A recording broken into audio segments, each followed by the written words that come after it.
Good day, everyone. Let's get started. Welcome to TIPS Digital Development Dialogue. For those who don't know me, my name is Guillaume Sinclair, and I'm a senior economist at TIPS. And it's my pleasure to be your facilitator and moderator for this event today. Today's event will focus, as the heading suggested, on unraveling South Africa's just transition.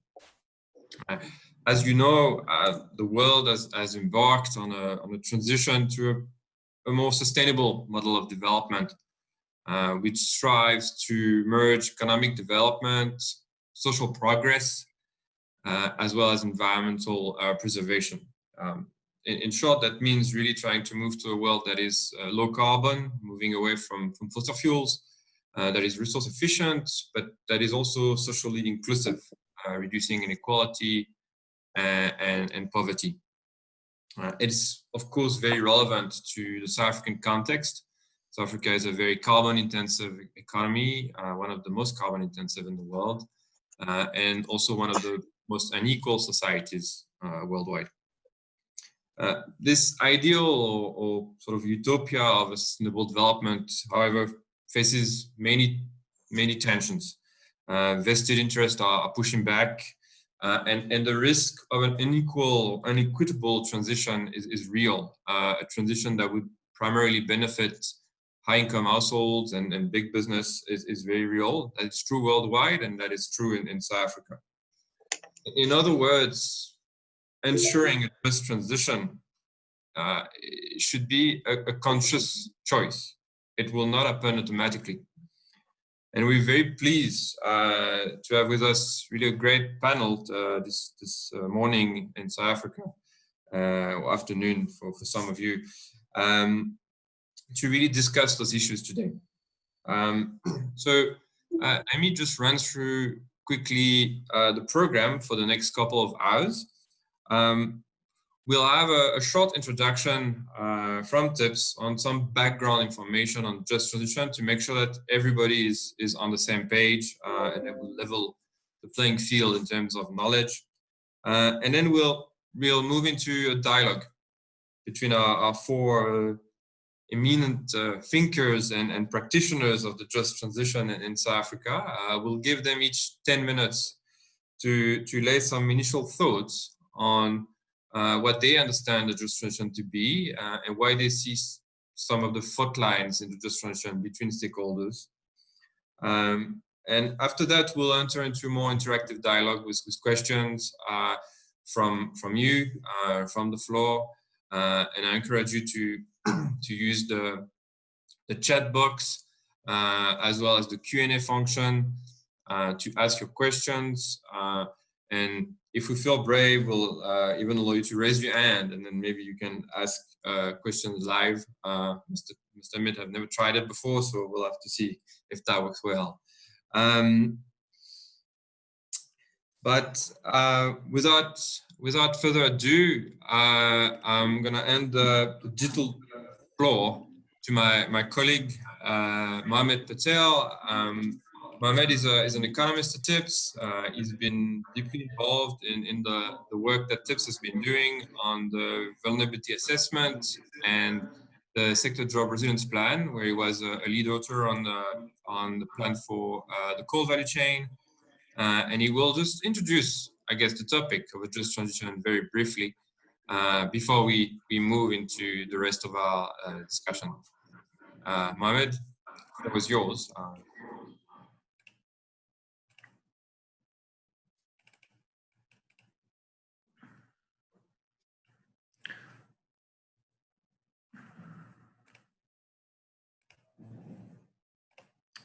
Thanks, Kelo. Can we just confirm that everyone can see, is the slideshow visible? It is. Okay, cool. Thanks for the floor, Kelo, and welcome to all of our guests and attendees. So today I just want to do a brief introduction to the just transition and give an overview of of the origins, how it's kind of how it's filtered down into South African policy channels, some of the main policy tools, and some of the main debates and challenges when we think about a just transition to a low carbon future.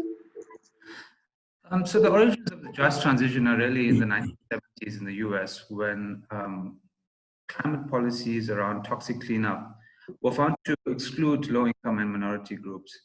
After backlash from workers and trade unions, it really became central to policy making around environmental policies to put these groups as central in terms of the costs that they have to bear as a result of that particular climate legislation. Over time, the just transition thinking was developed through the trade union movement, and it really developed in two important ways. So in one way, it expanded beyond just a worker-centric view of the just transition, and expanded in scope to include not only vulnerable workers, but vulnerable communities, as well as vulnerable small businesses. So that's one avenue in which the kind of thinking developed.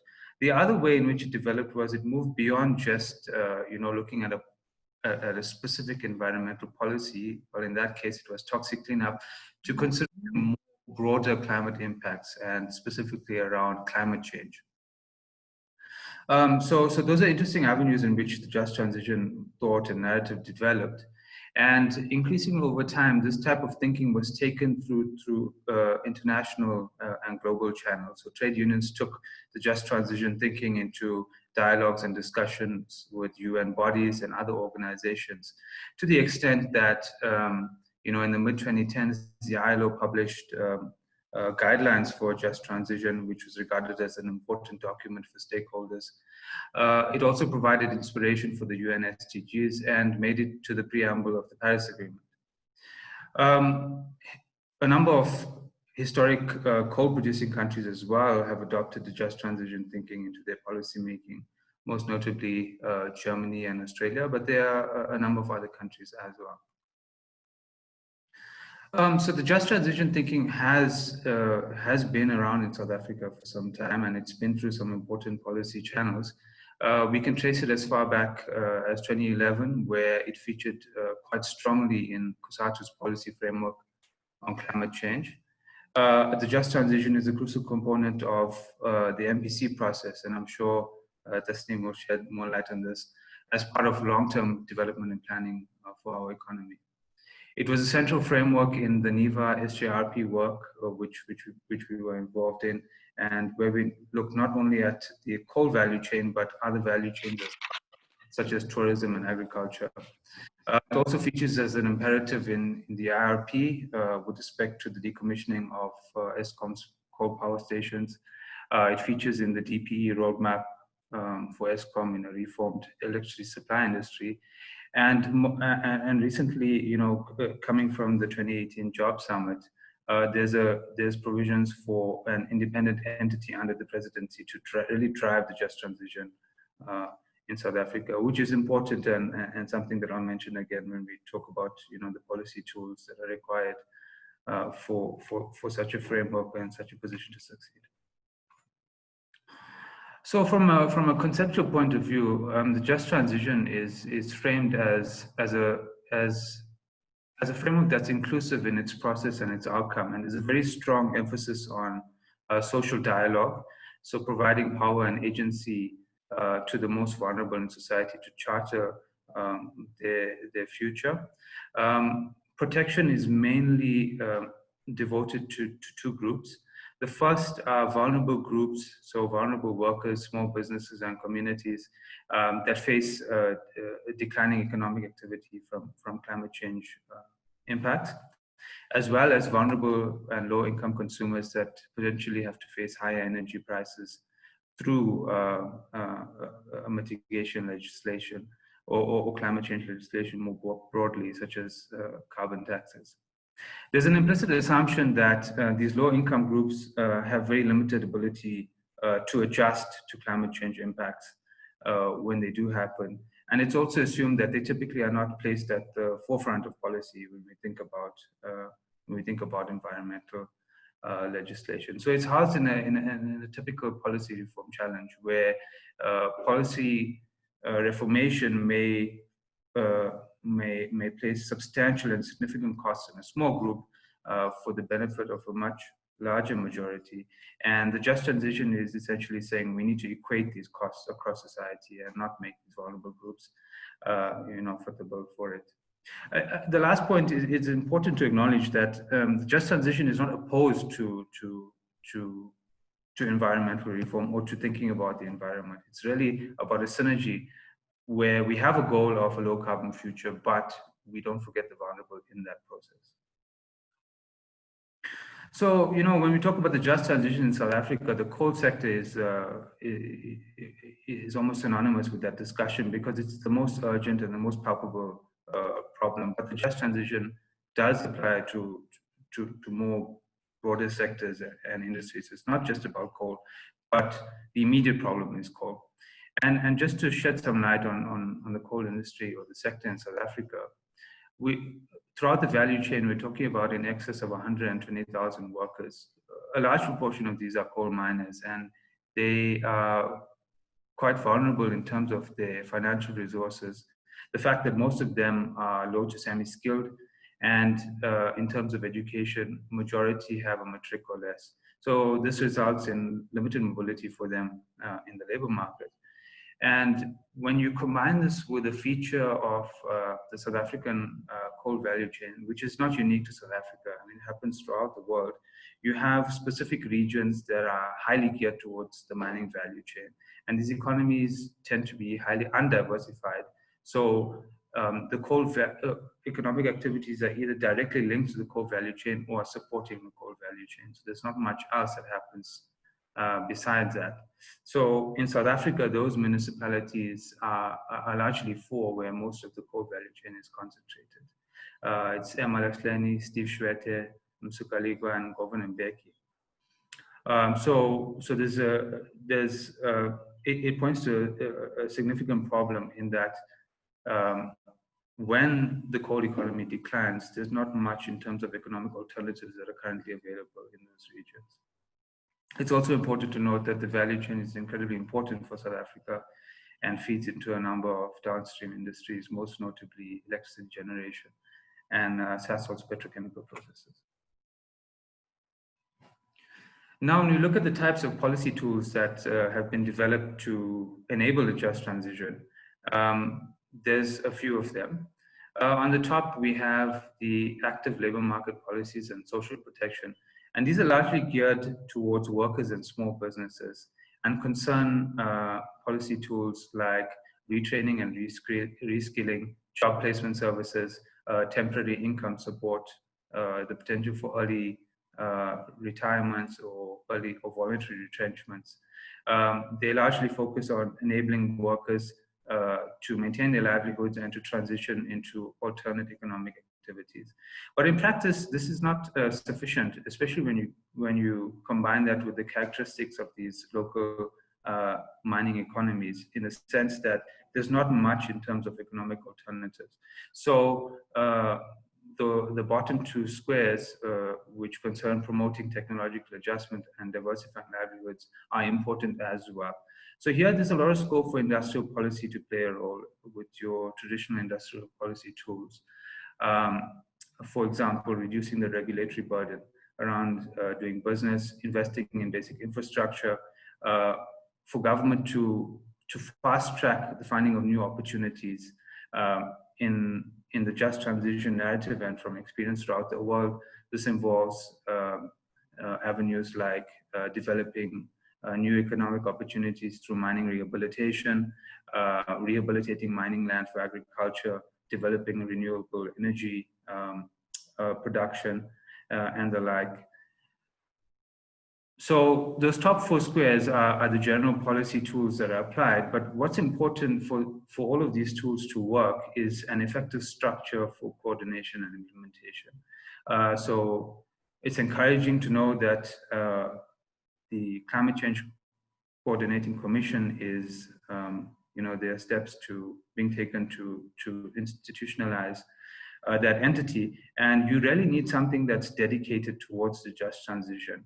In South Africa, because of the fragmented nature of and the hierarchy with different levels of with economic policy being made at different levels and potentially conflicting mandates, there's a need for one organization or one entity to really drive this and to monitor the extent to which impacts are affecting industries and regions.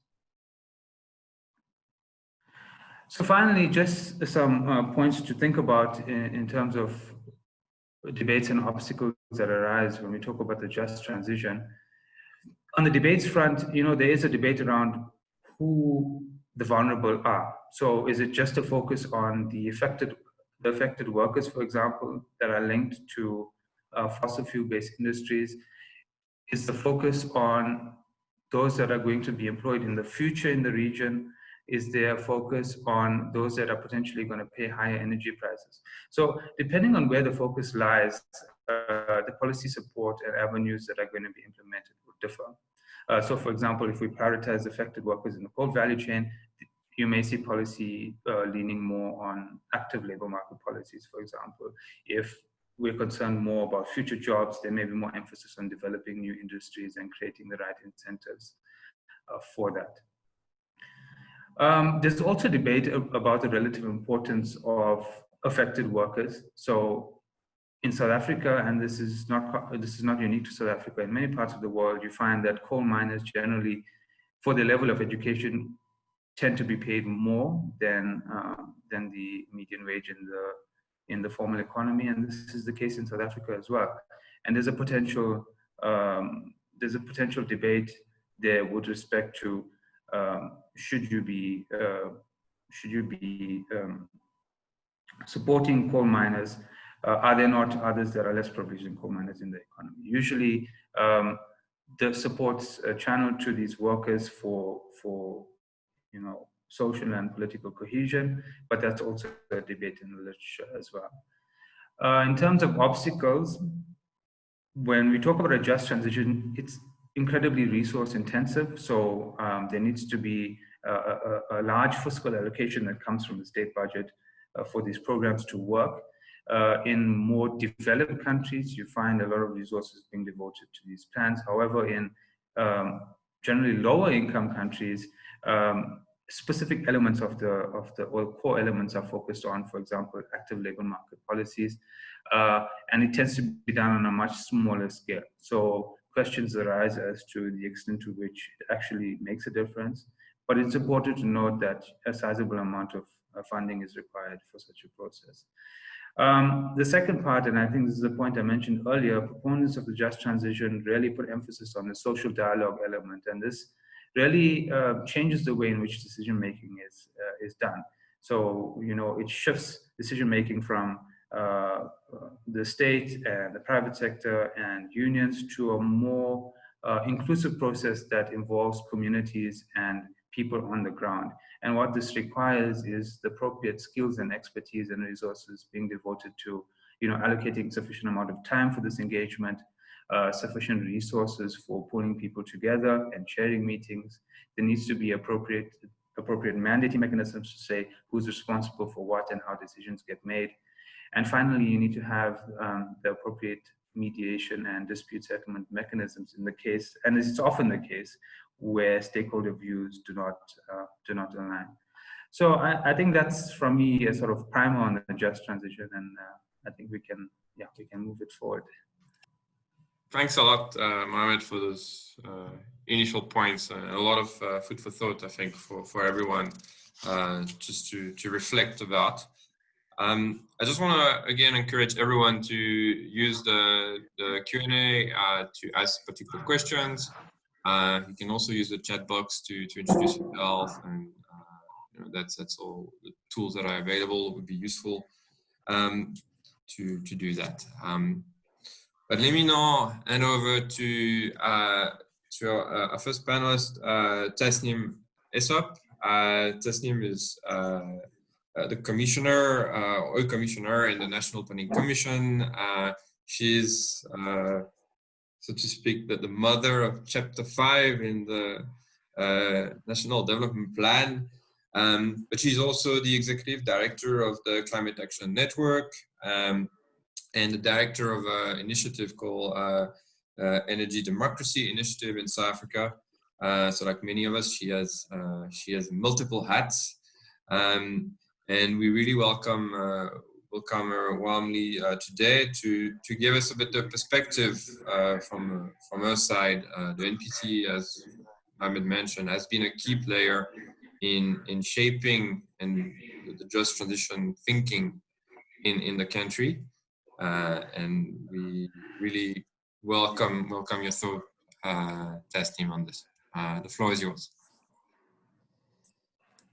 Thank you very much, Gaylo, and being described as the mother of chapter 5 is really quite strange, but okay, I'll take that characterization. Hello to everybody. I'm really excited about the conversation that we're going to be having, and thanks to Mohammed for teeing up the discussion.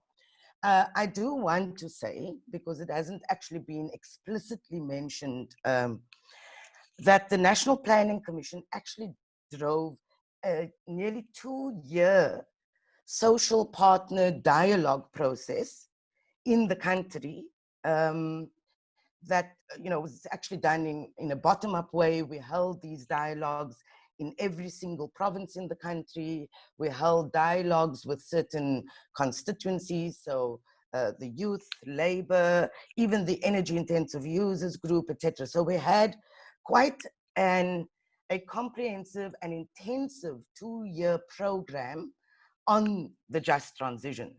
And so the insights that I'd like to share today really comes out of that process of dialogues with social partners in the country. So I want to make a few sharp observations.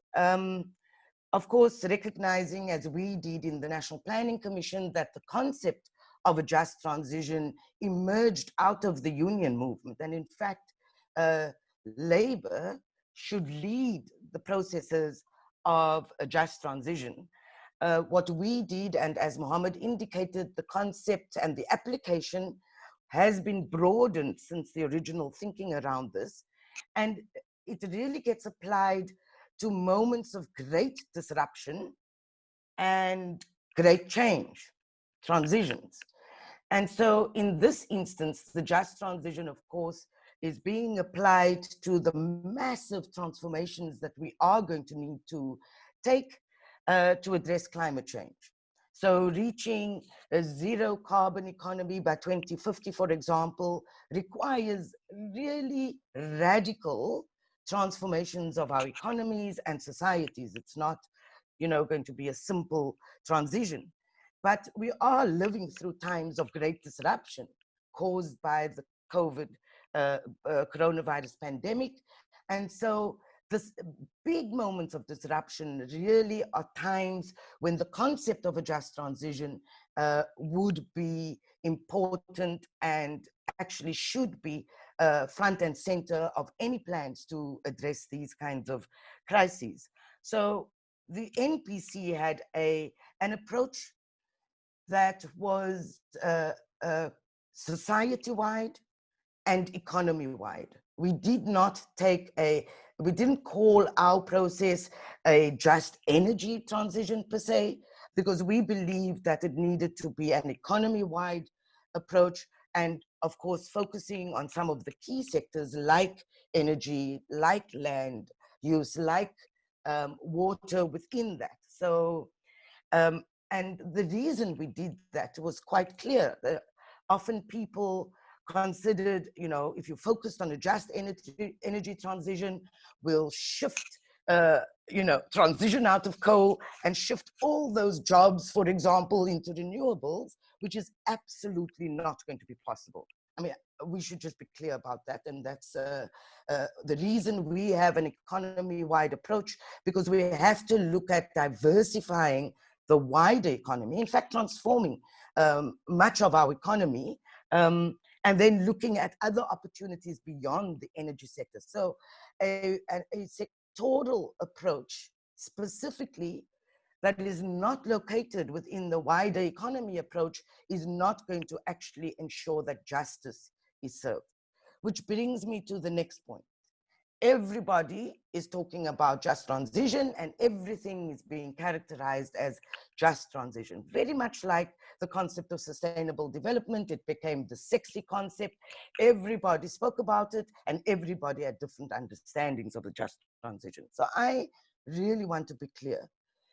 We are experiencing transitions. Why we talk about the just transition is exactly because of the justice element of that transition. And so the National Planning Commission's focus was exactly on the justice part, that we recognize that you cannot have a just transition if you didn't put front and center of that transition the need to address poverty and inequality in the country, very much like the NDP itself states in terms of its objective. So the justice element is important. I want to make a point based on experience, just a way of example of why justice is important. When we held our dialogues in Mpumalanga, what we consider to be the hotspot in the country, we met with impacted communities before the dialogue itself. And it was absolutely interesting to hear that the community's experience of that hotspot, the coal in Mpumalanga, was one of severe impact. So air pollution causing huge impacts on health, causing huge impacts on the ability to get employment. So this is a very simple question that we needed to consider. We have the need to ensure the job security of people in that sector, and that is part of justice. So what measures do we put in place to ensure that coal workers will be transitioned into other jobs, or to be trained, or to have social protection? On the other hand, in that community, the injustice was caused exactly by the coal sector in that community. So communities who were unemployed, members of the community could not get a job in the coal sector because they failed health tests. And they failed health tests because of the air pollution. So it's respiratory health that they failed. They could not have alternative livelihoods because the water was polluted. The soil was toxic.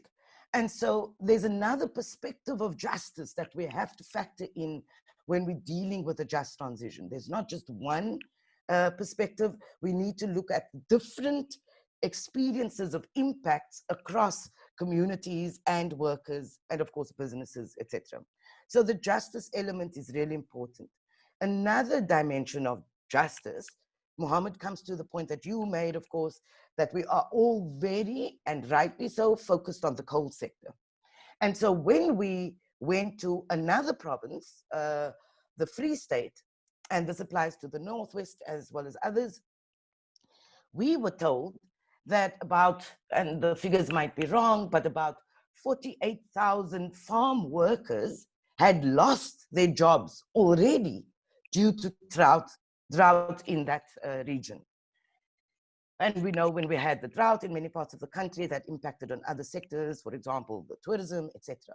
So on the one hand, we are having to deal with the protection of impacted communities and workers in sectors where we are needing to reduce our carbon emissions. On the other hand, we have workers in sectors who are already facing losses, job losses, which has obviously impacts on the wider communities in which they live because of climate impacts. And so I think our conversation in the country cannot only be focused on the coal sector. We have to be already looking at the injustices of people losing their jobs because of impacts that they did not cause in the first place. So the justice element is really important, an important focus. I want to make one further point about the processes. You know, the real understanding one gets when you're driving these social dialogue processes is that this is not a technical process. So it's really good to have, you know, the technical information, the research that TIPS, for example, has done, CSIR has done work as well. So there's so much work that's been done in terms of the technical inputs. But a just transition is not just about, you know, researchers sitting down here somewhere and planning some kind of pathways, etc. It is a political process. And the social dialogue process is fundamentally political.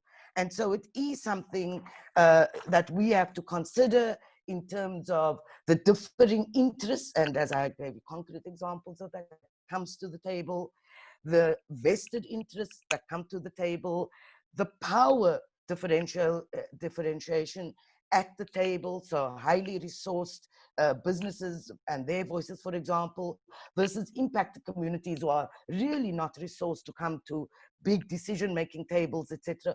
All of these need to be factored in. So to take away the lessons from this, when you talk about a just transition, and you really truly wanting to have a transition that is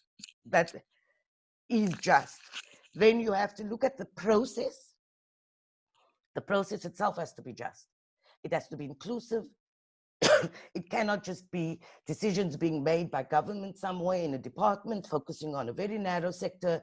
We're talking about radical transformation of society and economies. So it has to be a society-wide process and an inclusive process, leaving no one behind. So the process has to be just. The second part is, of course, that the content, in other words, the pathways we choose, the solutions that we decide on, etc., the content and the substance of that decision-making has to be just as well. And so if you put dealing with poverty and inequality, building the resilience of those who are poor and those who are suffering from inequality to all kinds of crises, including, for example, future pandemics. It's not just a climate change issue. It's about being resilient to all kinds of shocks into the future. And if you address poverty and inequality, you do build that resilience. So this is not about big solutions. This is about also getting the basics right. So if your content is just, you also need an outcome that is just. And all of these have to be planned for in a deliberative way. It cannot be unconscious. It cannot be a tick box exercise. It has to be deliberative. Process, content, and outcome has to be seen through the filters of ensuring justice throughout this just transition planning.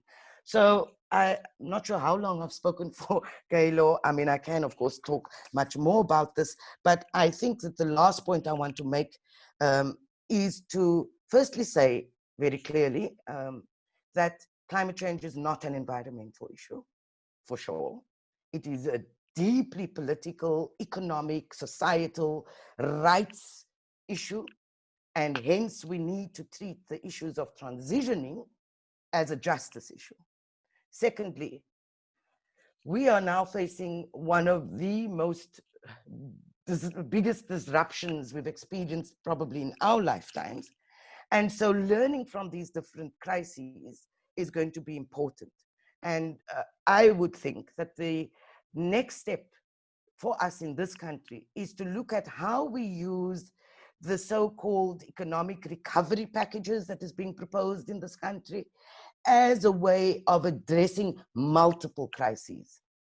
And so addressing the core problems of poverty and inequality that has been laid bare, not just in this country, but across the world through this pandemic, which is also going to be the problem when we're dealing with actually the climate crisis.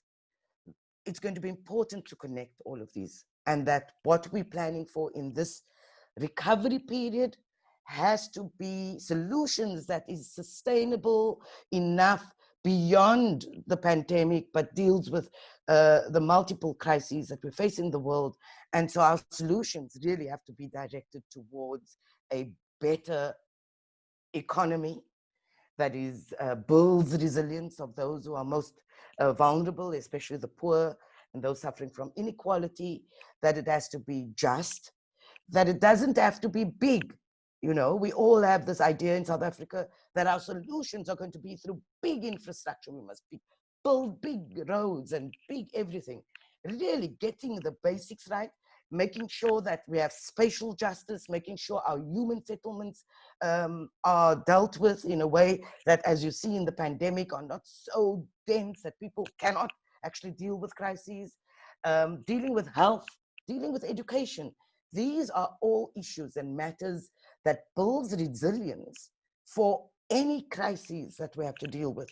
I think that the just transition and planning for it has to connect our recovery, has to look at what the climate crisis is going to, what kind of impact we're going to have, especially on the vulnerable, and then plan for that. And I believe that would mean we could more easily have a just outcome than thinking that this is just a process of sorting out our coal sector and not thinking about the kind of radical transformation that we require to get to zero carbon, which our social partners, by the way, agreed to. Last point, Kaylo, there is a consensus document that we developed after this whole process for 2 years that already has agreements between social partners. So we're not working off a blank slate. I want to make that very clear. It worries me that people are all busy with different kinds of just transition processes and ignoring the fact that the National Planning Commission actually drove a process, had a concluding conference, was planning to have a summit with the president, but COVID came about. So what we are planning as the Planning Commission is to hand over the work we've done for 2 years to the PCCC once they have been established, so that they can take the work forward.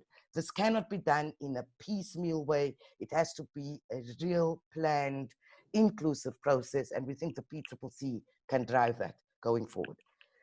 Sorry I spoke so long, Kayla. Thanks very much, everybody. Thank you so much, Tasneem, for your thoughts. I think it really puts things into perspective as well. This issues of a systemic, economy-wide and society-wide transformation, and really put it really concretely in terms of the political process, issues of political will, and really the process and the outcomes. It really puts things into perspective quite strongly.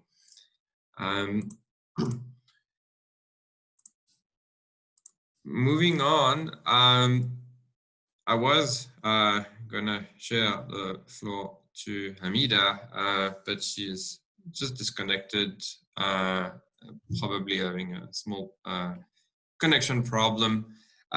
So I'm gonna put Makoma on the spot. I'm sorry, and give this the floor to Makoma next. If she doesn't mind. Makoma is the director of Earthlife Africa, which is quite a well-known civil society environmental justice organization in South Africa.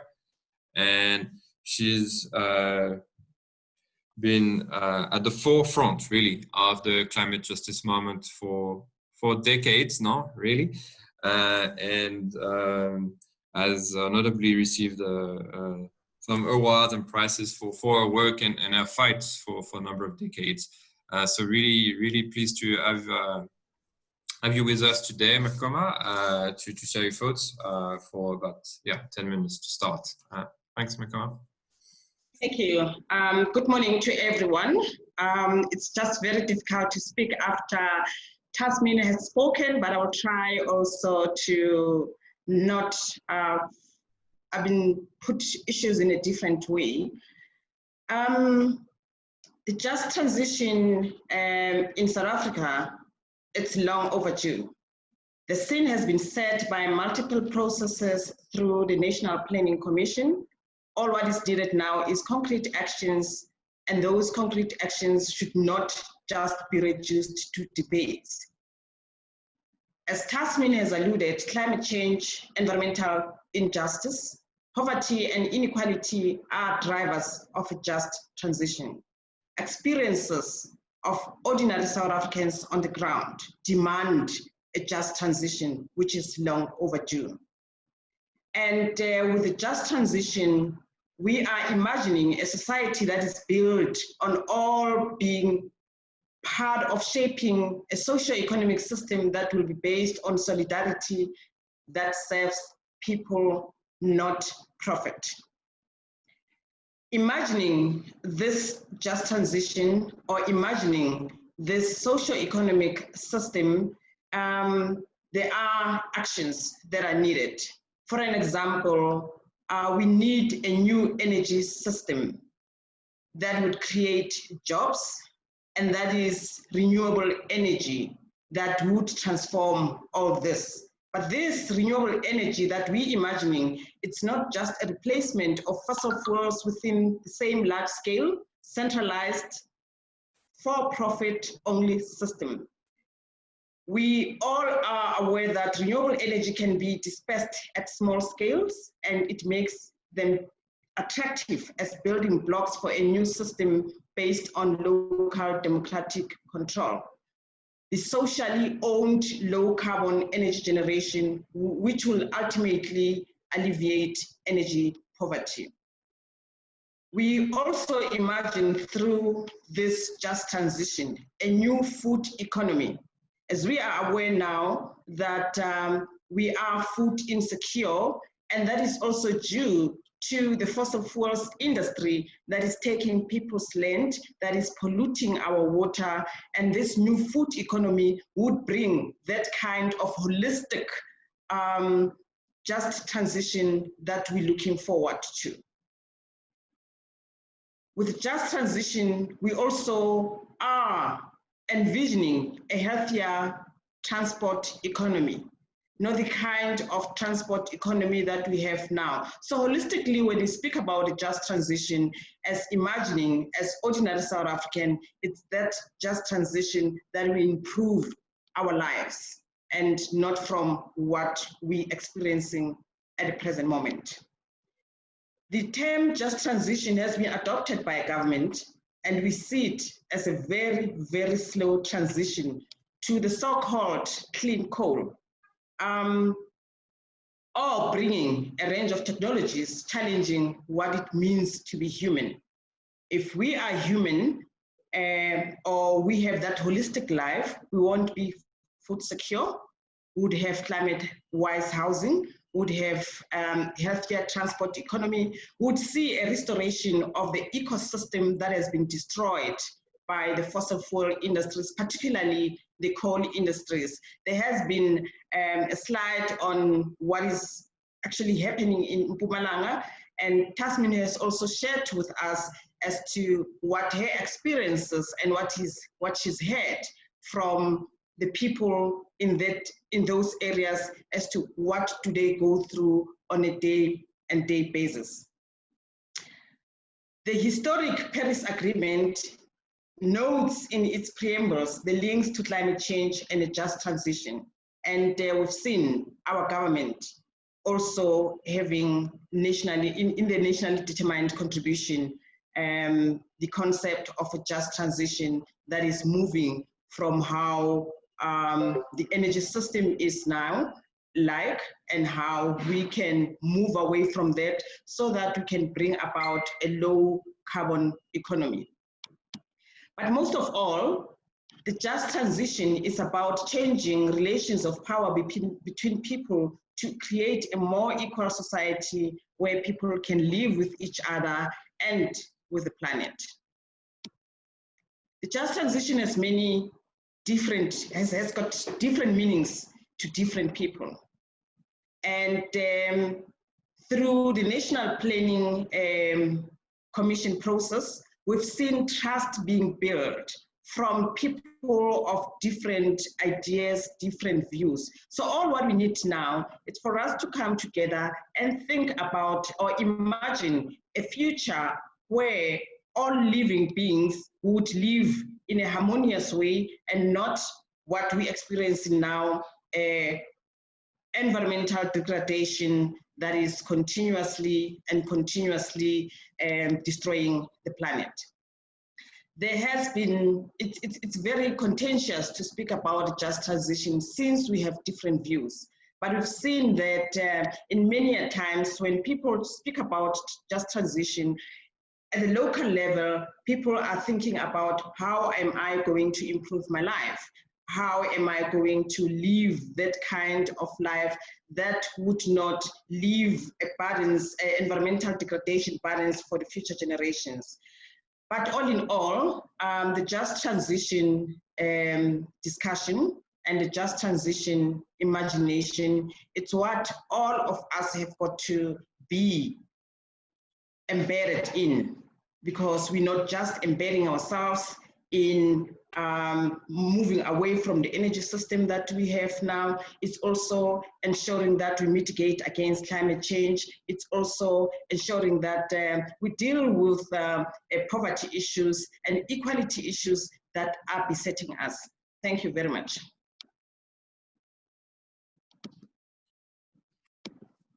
Thank you so much, Makoma, for those initial points on your side. I think it really also puts things very concrete, you know, and in terms of what we're dealing with, in terms of issues. And you know, it's not a conceptual debate here. You know, we're not talking from a top-down approach. You know, it's really much something that has implications on the ground, and that we need to deal with very concretely.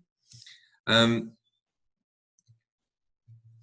want now to give the floor to Mike Levington. Mike has been in the energy sector for decades now. He's walked the talk, or talked the walk, from fossil fuel to renewables really over his career. He's now the convener of the South African Renewable Energy Masterplan. But he's also the managing director of Navitas Holding and the director of Kabi Solar, who invest in renewable energy in South Africa. And very keen to hear Mike's view on the just transition. Obviously, the renewable energy industry is part of the solution to a just transition. And so very keen to see how we can leverage the sector and beyond to ensure a just transition in the country. Mike, the floor is yours.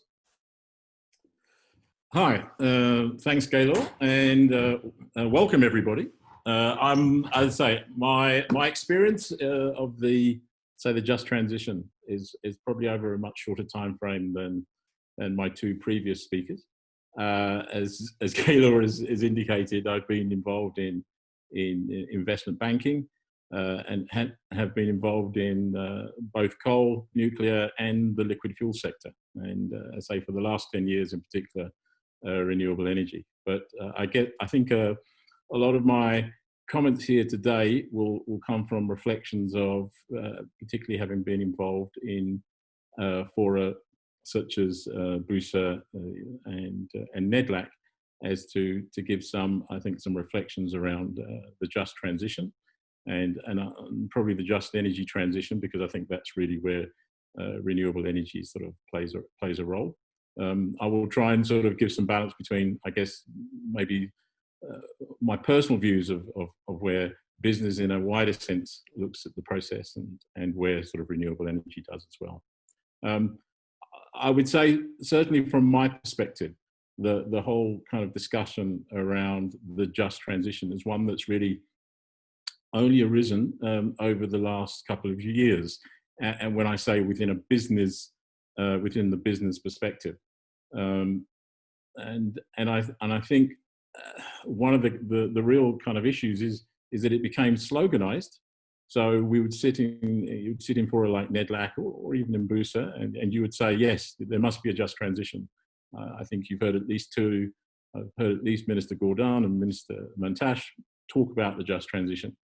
But actually, when you dig down a little deeper than that, it's actually very unclear what each I would say social group means by it. And I think even within social partners, there's a huge disparity of views as to what a just transition actually means. You would say that probably the energy transition in South Africa that we're about to undergo, and I think, when you look at IRP 2019, it shows, a fundamental change that needs to happen in our electricity sector over the next 10 to 20 years.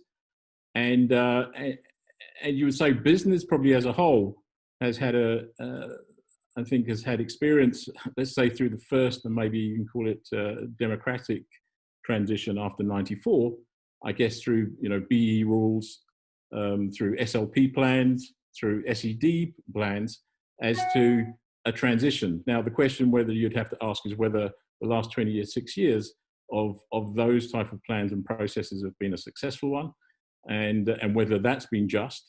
And now we're about to undergo, the next, I would say, probably fundamentally major transition in South Africa of our energy sector. The question is how we do that probably better than we've done this first one. It's clearly a fundamental change of our mineral energy complex from one that's based on fossil fuels to one that's based on lower carbon. And clearly from an energy perspective, it's a move away from building very, very large mega generation projects, whether that be in liquid fuels or whether that be in electricity generation, to one that's much more distributed. And ultimately, it's whether or not we can do that in an inclusive fashion. And often, I generally have tried to take a bit of a reductionist approach towards how we deal with the just transition. And definitely from a renewable energy perspective, because there is, I think, a general conflation sometimes between renewable energy and its role in South Africa and the just transition. It certainly has a role to play in the solution, but I think, as both of our previous speakers have said, it's not the only solution. It's only part of the solution. Okay. I think the challenge for business in particular is around the fact that the transition requires a transition in mindset. Okay, so typically, if you look at the way it dealt with transition in terms of inclusiveness of minority groups into the economy, to be fair, it would be said that in the main, it was more about compliance, okay, rather than actually what I would say the one of a social partner or one of a co-investor or one as a development of I would say the human economy. Clearly, the just transition requires a very different view. And I think one of the challenges will be for business is how to move away from that position, one that is based on some, very basic, what I would call economics 101. Okay, and you can see that already happening, particularly in our financial sector. You're starting to see globally, okay, the use now of transition bonds, social impact bonds, green bonds, as this way of probably addressing the transition in the rest of the world towards a more sustainable economy. It's right at the start of the process, so whether or not that's going to be successful is something that we're going to see over the next 10 or 20 years. One of the things that I would say is very clear is there's not a common language among social partners around what a just transition actually means. And if I look at it from a business perspective, it's almost to say what would be the parameters or the principles that would define, let's say, a just transition. I'm going to say the word project, because for the last, I would say, 3 to 4 years, from a perspective of where just transition has been very, I think, clearly articulated in places like NEDLAC and in BUSA and in public fora, there's been huge amounts of discussion, huge amounts of research done, without a doubt. We have a massive library of research about what just transition is, but typically it has really only articulated itself in a social justice platform, and also in an academic platform. And it seems to have actually failed to move across into where it's actually moved into what I would say policy and actually into projects and transactions on the ground. And it's clear that one of the things about COVID-19 globally is that it has accelerated in the rest of the world this need to move towards a green stimulus or a Green New Deal. And it's also clear that a lot of the support for developing nations will also require us to to follow the same, I would say, principles. And the question I think that will need to happen, particularly in South Africa's current situation, and the lack of our sort of no fiscal ceiling, is how do we do this transition in a way that actually will allow for investment to come in to South Africa and to assist that transition. I think the other part is, as I said, there's been a huge amount of what I see as conflation between the just transition and just energy transition. And it has, to me, the just transition needs to be accompanied by a just agricultural transition, a just ICT transition. The problems we tend to have there, we listen to many master plans that are being written right now. As I say, I myself am essentially convening or overseeing the structuring of a renewable energy master plan, and a lot of it really is, and I think one of the main focuses is how do we play a role to be catalytic.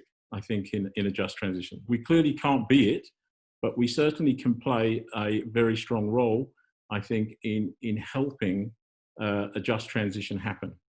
But it does require all of the social partners to come to sit around the table. And one of the things that I think will help around the actual establishment of the Presidential Climate Change Coordination Committee. And I saw there was a question already about when is this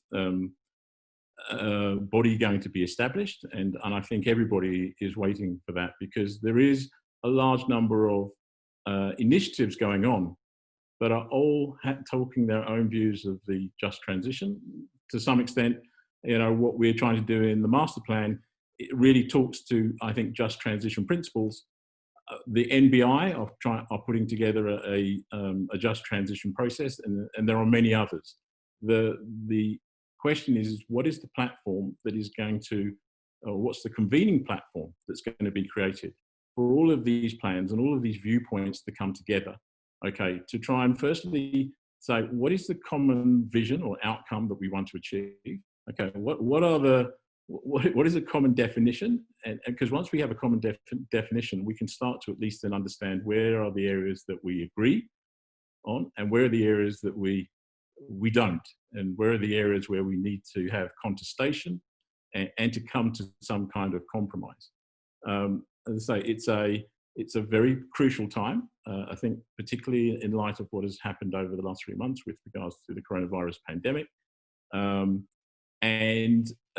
It's one where I think as business, we clearly do see that we have an important role to play. I would still say as organized business, it is itself trying to organize its thinking to come to some consensus around what a just transition actually is. I think for the renewable energy sector, as I say, because we have a role to play, and we see that role as how do we promote greater inclusiveness. It's clear that for a lot of people, that they only are able to view the renewable energy sector through the REAP program, which does unfortunately tend to be to result in, I would say, not an inclusive process. So I would have to say that there's a lot of work, or good work, that is done by those IPPs that maybe doesn't reach the public platform. But certainly we need to be able to understand ways and look at different ways of ensuring that we get different outcomes with regards to this deployment of far greater levels of renewable energy going forwards, okay, and that actually deals with this need to transfer skills, okay, across to new sectors, and I'd say probably more of a green economic sector rather than a renewable energy sector. Catalytically, renewable energy can play a role in the supply of clean water, particularly in Mpumalanga. It can play a role probably in helping to clean up Sasol. You have a world out there now that is looking towards a lower carbon economies in developed worlds, and a very clear understanding, okay, that the decarbonisation of transport sectors, aviation sectors, steel making sectors, are areas that almost need to happen if we're going to get anywhere close, okay, to the Paris targets. This says that there's a huge role for South Africa to play in this space. We have many, many endowments, okay, that are perfectly suited, okay, to become a significant player and producer of products that the rest of the world wants, okay? But I think, as it's been said by our previous speakers, there needs to be a deliberate approach, okay? And there needs to be a real plan, because one of the things that I tend to hear around just transition is that it's seen as a threat, okay? And it's, to me, then it's only a threat if we don't have a plan. The critical issue for me to try and balance it around the let's call it the opportunity side is around a just transition, is to come to an agreement over the future of the energy sector, the future of the agricultural sector, and what role we can play in it. And then to ensure that those skills and the retraining and maybe even, you know, changing the way that our education system works, okay, is there to make sure that when those opportunities arise, and they will arise in this green economic sector, is that, you know, South African citizens are going to be able to take up, okay, those opportunities rather than us having to import those skills. And I think, as rightly as said, this just transition and just energy transition doesn't just apply to Mpumalanga. If you look at the number of workers in the gold sector that have literally destroyed, okay, but you know, the northwest, or the West Rand in the northwest and in the Free State. If you go to north of Freiburg, and I think it's been mentioned before in the Free State, but people losing their jobs in the northwest because of drought. The just transition applies in those areas as much as it does in Mpumalanga. But I understand that, you know, around the world, politically, dealing with the coal issue is always one that gets a huge amount of focus. I think I'll leave it just there for now, and happy to answer questions later on. Thanks a lot, Mike. Yeah, a lot as well. You shared a lot, and I think you touched already on some of the questions which are in the Q&A, really around the need to, I think, really move from the academic and sort of debate space to really the policy and the implementation, really. So I'll go back to some of those questions. Feel free really to all keep asking some questions in the Q&A. I'll also encourage our panelists to make their way to the Q&A and answer some of those questions, either in the chat box or directly in the Q&A function. I'm now pleased to give the floor to Hameda, who has fortunately made a way back. And Hameda is the Executive Director of NALEDI. NALEDI is the National Labor and Economic Development Institute. It's a sort of economic research organization which is close to the trade union movement and has been really involved in the just transition discussion for a long time. You know, as Mohamed raised, it first appeared in South Africa the early 2010 from the trade union movement. So really keen to hear Hameda's perspective on this, since really you know, this concept globally, but also in the country, comes from the trade union movement. Hameda, the floor is yours. Thank you very much, Gelo, and a very good morning to everybody. So I think maybe just to start, I mean, in terms of the current questions that we were basically given to kind of guide our discussions, I think a lot of it has been answered by both Tasneem and Makoma in particular. But what I would like to maybe pick up on is just to highlight the fact, I think when Mohammed was giving his presentation, he said there was a move, or there seems to be a move, and forgive me if I'm misquoting you, away from a worker-centric kind of just transition. So I'd like to bring us back to the fact that the just transition principle, as was rightfully stated by Tasneem, is a principle that was founded by the labor movement, specifically the ITUC, has been a major champion for us in the labor movement, and many of us, as you've seen, as early as 2011, COSATU had adopted a resolution around the just transition, and it is worker-centric. It is undoubtedly worker-centric, and without workers in a just transition, no matter how just one wants to make the transition, we specifically, coming from a labor perspective, categorically put workers at the center of that.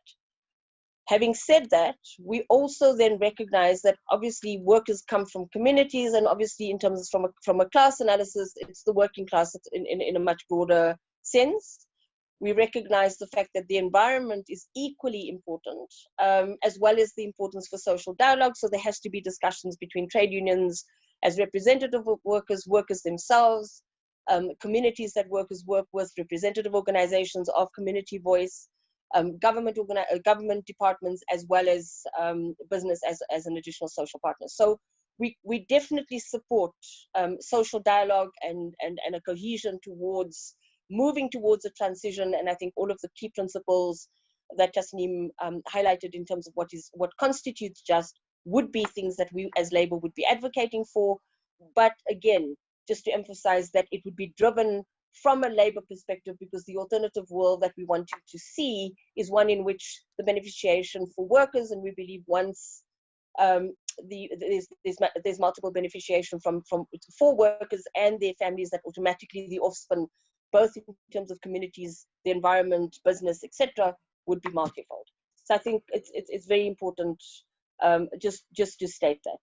I think I'd also like to reiterate the point made by the previous speakers that the notion of a just transition, particularly over, I think if you wanted to ask me to peg it, from 2016 all the way through till about 2019, 2020 has been a bit challenging, but over these last 3 years, the notion of what a just transition is has become a lot more diverse.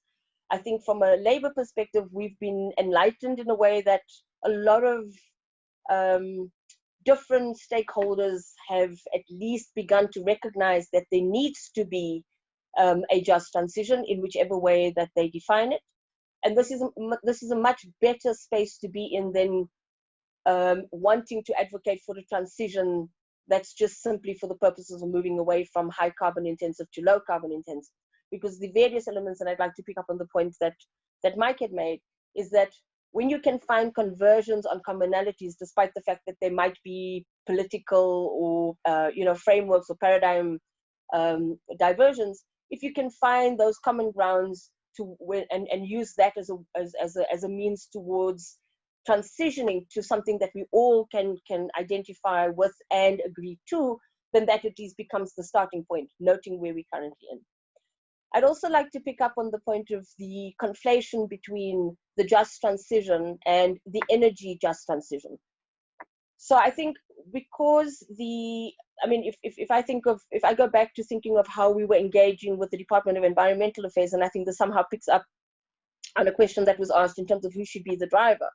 I mean, we would obviously want to see the Department of Minerals and Energy, sorry, I don't know their new name now, and then also the public enterprises. So these two departments and the ministers within these departments, we would hope would have been the major drivers.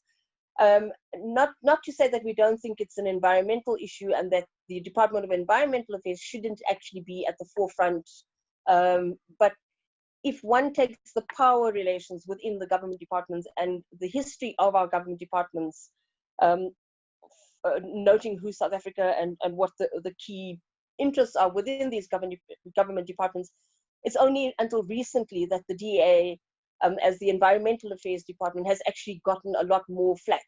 So Barbara Creasy, while she's become the champion of the just transition, with all due respect to her, I don't think understands what the just transition is. But in the same way, I don't think that Praveen Gordhan understands it, and neither does Mantash. So I think the challenge that we are facing in our move to, or trying to achieve, or even trying to engage quite substantively on what a just transition is and how do we get to that point, is definitely set back or hampered by virtue of the fact that there's a murkiness around what this means. And I want to again reiterate Tasneem's point, is it's become a sexy slogan in some ways. I mean, we were basically the only two people in the room who'd keep saying, well, you know, when there were COP negotiations, one of the key things that Labour put forward was a just transition. I think it's important that in every single government department document that comes out on climate change, that the just transition should be in there. And it was something that we hammered consistently, and we became like the just transition watchdogs.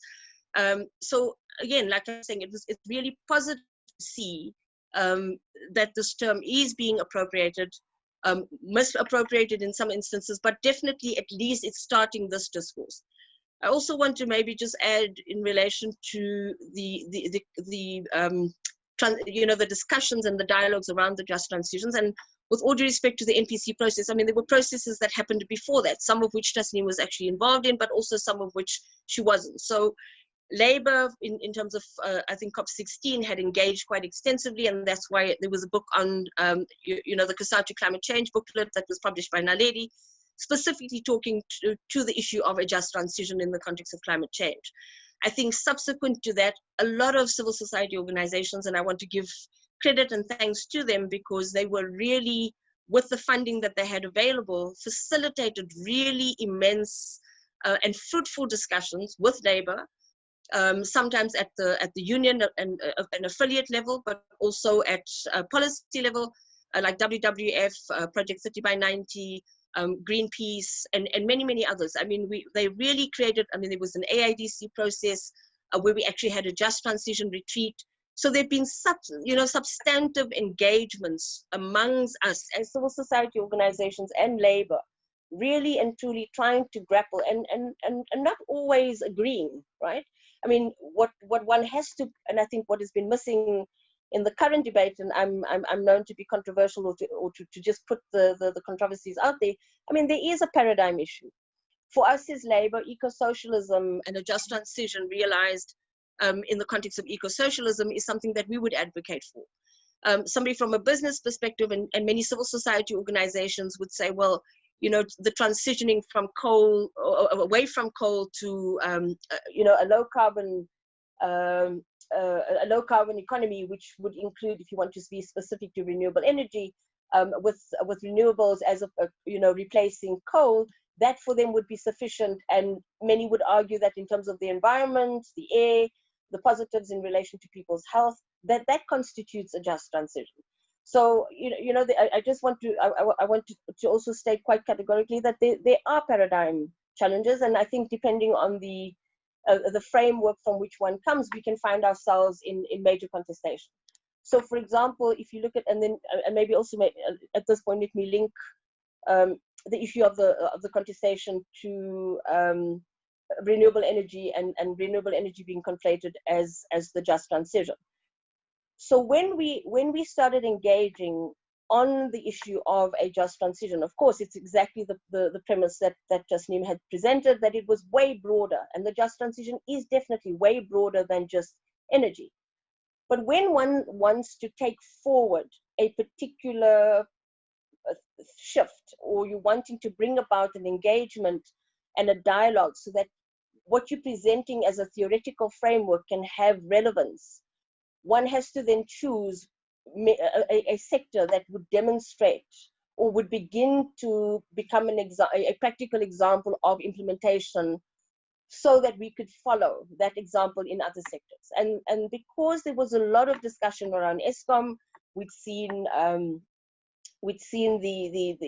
load shedding, and I think in 2016, what was one of the most shocking announcements was the announcement of the shutting down of the coal-fired power stations. So when that announcement was made, coal then became the epicenter, because it was about jobs, it was about coal, it was about the truck drivers. So there were, and I think one must also be very clear that when we're talking about workers in the energy sector or the mining sector, we're not just talking about those formerly employed in the coal-fired power stations or directly related sectors. It's also about the informal economy, and it's also about all related value chains that are linked to that economy, and all the workers and communities whose livelihoods are related to that particular economy. So I think it's important that one also sees it, even if you're going to a sector level, that one has to see it in a much broader context. I know somebody had asked, do we have figures for workers in Mpumalanga, and are they able to be reskilled and so on? I think there's a research department at UCT. It's just slipped my name, slipped my memory at the moment, but it was Jesse Burton was one of the researchers there. But they've done quite extensive work where you could actually get the numbers in relation to, you know, at the various coal-fired power. In fact, they did it for all the 5 coal-fired power stations that were projected to be closed. So when the announcement was made, obviously energy, and with the context of load shedding, energy was put at the forefront. And our affiliate, NUM, was one of the most progressive and in fact at the forefront of pushing for a just transition, particularly recognizing what impact the coal sector had or has had and continues to have on people's health, and particularly on workers and surrounding communities themselves. But when the announcement was made, the reality of a just transition without a plan, in fact, I shouldn't say a just transition, a transition without a plan could mean high levels of unemployment. High levels of unemployment also means job losses and also means membership loss. It also means a weakening of the union, and therefore the power to negotiate when you're negotiating with the bosses becomes a challenge. So I'm making it exceptionally practical because these are our everyday realities, and in many instances become a setback. So rather than taking us forward after, and for us as an organization where we worked extensively for 2 years, both on engaging and democratizing climate change amongst our unions and our workers, bringing to bear the notion of what a just transition principle could look like, when somebody makes an announcement that has practical implications without any plan, you basically take the discussion backward. And so in terms of what has happened for us in South Africa, even in the context of the NPC process, despite the fact that we wanted to move forward and we wanted to see, you know, really positive traction coming from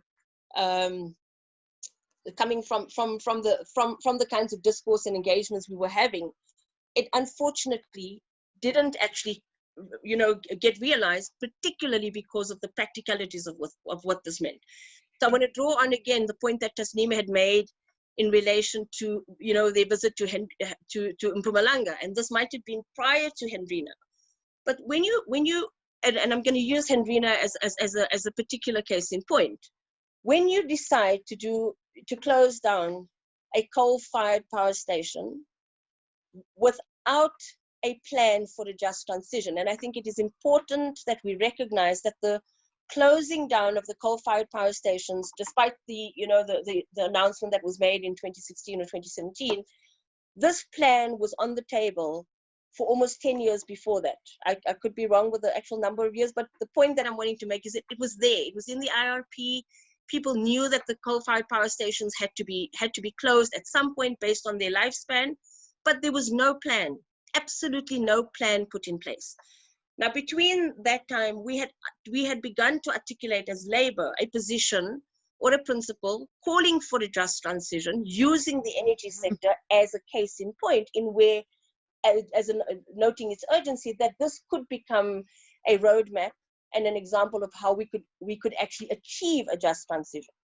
But when you close Hendrina without understanding what the implications are, and you leave a community that initially, apart from the fact that there was labor provided to the coal industry, as well as mining, as well as the coal-fired power station, but you leave them completely destitute, as well as leaving the workers destitute, and you leave them the residual effects of the environmental degradation, which I think Mike and Tasneem spoke to, then one has to question, what does this mean? And in fact, it then gives us as Labour a greater impetus to demonstrate what the consequences are when you don't take forward a just transition. The sad reality is, despite Hendrina, despite the articulation from various sectors of labor, despite the agitation from various civil society organizations, and forgive me, Makoma, Earthlife Africa has been one of the central organizations, both in terms of advancing community rights, advocating for community voice, advocating for a just transition, and also worked quite extensively with us as NALEDI. I mean, it goes unabated. So it's not as if we do not know what a just transition can look like. It doesn't mean that we don't have a sector in which we could use as a case in point to take us forward, to demonstrate, and also in many instances, because South Africa, noting the country, its economic challenges, the fact that we have the coal mining sector as being instrumental to our political economy and our history, the world's eyes is on South Africa, particularly around how we are going to achieve a just transition. And despite all of this, unfortunately, the traction, and I think Gillian raised the point, there's no political will or dedicated finances, and this is despite the fact that there was massive resources put in through the NPC to get a sense of what is the feeling on the ground towards this just transition. So now I want to be, and it's my last few points, I want to be absolutely controversial. And I think, I speak from a labor perspective, but I also recognize that we have limitations and challenges within ourselves as a constituency. So coal plays a particular role in our South African economy. We know that in terms of the political economy of coal and the players and the interests, the monetary interests related to coal, which also include the unions, because many unions, investment companies are invested in coal. When you actually bring to bear the issue of an energy transition, which is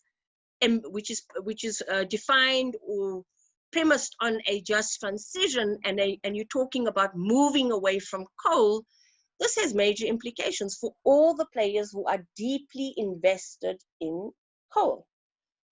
And I think, Tasneem's point about, labor should lead, I think it's much easier said than done. So from our side as NALEDI, and from many of the affiliates that we work with, and when you engage ordinary workers, they're clear why a just transition is needed. They're clear what carbon does to the economy, and they're clear about what the need to move and the potential for finding jobs in different sectors which transcend the energy sector. And in the same way, when you're applying it to any other sector, the jobs can transcend into different value chains when one's talking about the just transition. I think that the challenge we've had is, while thinking that approaching it from an energy and renewable energy perspective was going to make it easier, because there was already a move in the sector towards a greener, cleaner kind of sector, the political economy is where has basically got us, is where we got stuck.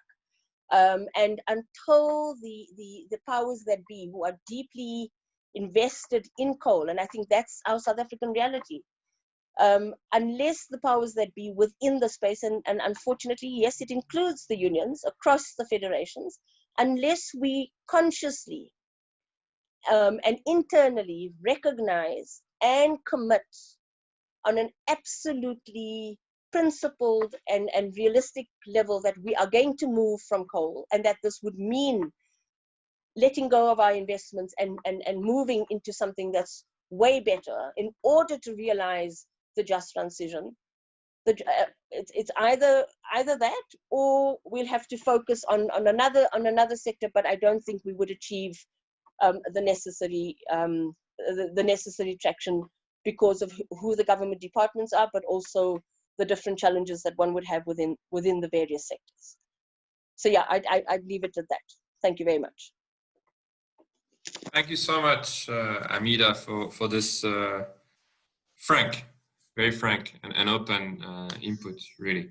I think you really touched on a lot of issues around the fault lines that we have, the paradigm, obviously the role of the union movement in that transition as well. And I really appreciate that you also started to touch on some of the questions that we raised in the Q&A. Really some great questions already there. Some have been touched upon, and we'll try to go, if not through all, at least some of those questions in the time that we have remaining today. And I guess first I want to ask Tasneem to come back and just think about maybe two of the questions that have been raised in the Q&A. One is around the role of the bigger solutions, and as we say, we have a clear focus on renewable energy as part of the transition away from coal, but there are other sectors that may contribute to that transition. One that was mentioned here is really the biodiversity economy, particularly. So I just want to get a sense of, where are those solutions? Which are the opportunities that we can leverage in the biodiversity economy, but beyond? And also, I guess, one of the most fundamental questions is that we've been discussing this morning is there's a lot of talk, there's a lot of discussions, there's a lot of movement, research, engagements, but there's very little action. And how do we get to action on the ground? Issues of political wills have been raised, and a few others. So I just want to send those two questions to your way, Tasneem, and you feel free to touch upon any other as well, and some of what the other panelists have mentioned as well, of course. Thanks, Gaylor. So I really do want to touch on what some of the other specifically the issue about, we don't have a common vision, we don't have principles, we don't have consensus, we haven't identified disagreement. And I really do want to set the record straight. And in fact, especially with those who were part of the process of, making these decisions. And so, as I told you, the National Planning Commission, and I saw in the chat that we don't have political weight, be that as it may, the National Planning Commission is an independent institution set up by the president. We were tasked with developing the plan in our first term, and we were tasked with looking at how it gets implemented in the second term. And of course, we drove the just transition process as part of the implementation of Chapter 5. So let me be very clear. That, firstly, in Chapter 5, and it was again tested in the Just Transition social dialogue process, the principles for a just transition has been agreed to. And it was agreed to through a social partner stakeholder engagement process while we were in the first term of the Planning Commission. It is in Chapter 5. Secondly, this just transition process that I spoke about, that we came to a concluding conference based off all the provincial dialogues and bilaterals that we had, reached consensus on a number of things. It reached consensus on a vision for 2050, quite an ambitious vision. I was surprised, just given the fact that we had business and labor and civil society and government in the room. They reached a consensus about the vision, and that was to get to 0 carbon by 2050. Very ambitious, but that's what they agreed to. They agreed to, as part of the vision, to look at an energy system that is decentralized, that is clean, is renewable, etc. I'm not going to talk about the vision specifically, but just to say social partners agreed to a vision. Social partners also agreed, for example, on something that, and we really pushed the areas of disagreement and tried to build consensus in that particular concluding conference. Social partners, again, surprisingly, reached an agreement that there is no future for coal in South Africa, and that we have to implement a just transition so that, we can move to that no coal future. there was no disagreement about that. So I'm not sure, you know, we have to talk about, so where are these blockages, and the debate's still happening, and we can come to that. But what I want to leave people with is the fact that we had a massive concluding conference of all social partners that reached agreement. The consensus areas were identified, the areas of further discussion and negotiation where there were disagreements was identified. The focus was, as I said, economy-wide, but we looked at water. We looked at land use. And here the issues that was raised in the chat about the biodiversity economy, all of these issues were identified, these solutions. It was amazing. We think solutions are going to come through some kind of research. Communities and workers and businesses, etc., came up with solutions, and absolutely feasible solutions. Again, not the kind of big stuff, but certainly things like how we rehabilitate mines, how we could potentially create so many jobs to clean up you know, those mines and use it for either renewable or for agriculture, etc. It looked at how we create jobs through you know, getting quality access to water, which will also address poverty, etc. So I really am concerned when I hear that there's been no work done in the country about, you know, the plans for a just transition. Certainly, one of the other recommendations that was agreed to at that conference was that the institutional home for the just transition, and to make sure that the work is taken further and that this implementation would be the PCCC, as long as the PCCC's mandate is clear, as was in the frameworks agreement at the Job Summit, that they will focus on a just transition in this kind of, with the principles and the definitions of a just transition. So no matter what, you know, people feel about the political weight of the NPC, we are a recognized independent body. We drove this process because we believed that no single department can drive a process like this, that all partners have some form of interest. And so it is best that it's driven by some kind of, and convened by an independent body, which the NPC was. We had no skin in the game necessarily, but just to ensure that the conversations and dialogues and the consensus was built. Going forward, the PCCC hopefully will be a body that consists of all social partners, because that work, especially the finalization of the pathways that we started looking at the concluding conference and not concluded, that work needs to continue, the negotiations need to continue, and the mediation has to happen as well. And of course, all of that is part of ensuring that implementation happens. And of course, since we've done this work, we've heard of many initiatives flying around on the just transition, some driven by departments, some driven by, you know, the attempt by the World Bank to drive a just transition process in the country, etc. We really want to be clear that we don't need further processes, dialogues, etc., that's been done. What we need to build off is that work. And it was done in a legitimate and credible process that was really bottom up. So that's the one thing I want to put on the table. I'm really worried that there is a kind of amnesia about a 2-year process. And of course, we didn't do it in the kind of big communications, high profile way, because there's a serious, serious work.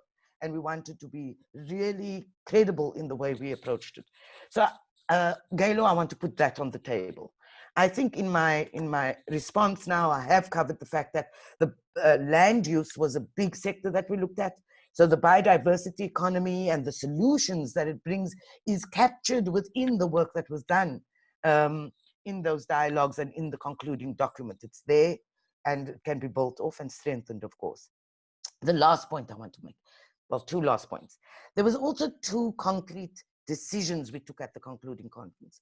The one was that we would declare 2 provinces as hotspots. Mpumalanga, so that we use it as a demonstration model for how to plan and implement just transition work in a mitigation framework. We have to cut emissions, coal is causing emissions, so that's the mitigation angle of a just transition. We chose the Free State because, as the point I made earlier, we also wanted to address just transition in the context of climate impacts already causing job losses and impacts in the community. So we agreed we would have 2 hotspots. The other agreement, and we were hoping that Labour would lead it, because in the conference, one of the Labour leaders said that they would lead it, was exactly the point that Hameda raises. While we were at the concluding conference, coal-fired power stations were being shut down. And we said we have to, with immediate effect, have a process that develops social and labor plans. And I am not sure, because I've not been keeping up to date about where those things are, but I do not think that there's been a negotiated social or labor plans for the closure of coal-fired power stations.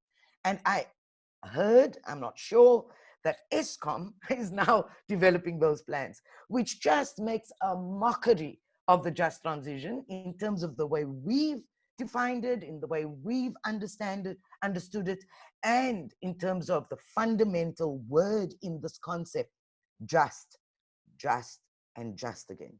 So if communities, if workers, etc., are not included in the development of social and labor plans that's supposed to impact on their lives, that does not make it just. I would encourage that the unions have to step up, and the civil society, the communities have to step up and just put immense pressure on the department and on Eskom to ensure that there's a proper, inclusive and just process to determine those social and labor plans. So yeah, I mean, I can say a lot, Gaylo. I'm worried about the fact that people have just ignored that there's been this process that the NPC is driven. Maybe we didn't do it loudly enough, but there's work done.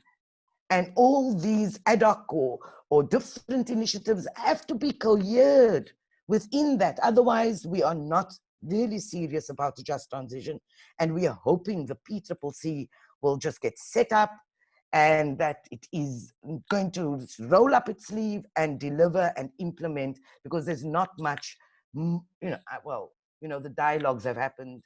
There's work to be done still, but certainly a large part of those very contentious issues that we also still raising here have been resolved. I think let's just get on with implementation.